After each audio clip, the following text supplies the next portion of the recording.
Hi guys, এই দেখো আজকে আমার মেনু মানে কি, ছেলে বন্ধুদের সাথে ভিডিও শ্যুট করতে গেছে, তাই খাবে না। আমার বর সেই সকালবেলা এক বন্ধুর বাড়ি গেছে, এখনও ফেরেনি। তো খাওয়ার মতো আমি একা ভেবেছিলাম আজকে কিছু করবো না, সিদ্ধ বাটাবুটি দিয়ে খেয়ে নেবো।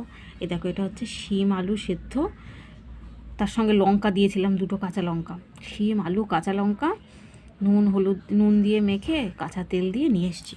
দেখো, এটা হচ্ছে লাল শাক, এটা চিংড়ি মাছ দিয়ে লাল শাক করেছিলাম কালকে। এটা হচ্ছে গাজর বাটা, কাঁচা গাজরটাকে রসুন লঙ্কা দিয়ে বেশ করে মিক্সারে বেটে তারপর তেলে শুধু নেড়ে নেড়ে শুকিয়েছি। একবার করে খেয়ে দেখতে পারো, গাজর বাটা সো টেস্টি। আর এটা হচ্ছে ফ্রিজে দেখলাম 4 পিস কাতলা মাছ আছে, ভেবেছিলাম একটু আলু ভাজা করব।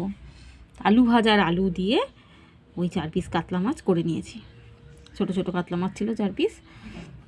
ব্যাস, এই হলো আমার আজকের মেনু। তো তোমরা ভিডিও দেখো, আমি বসে যাই খেতে।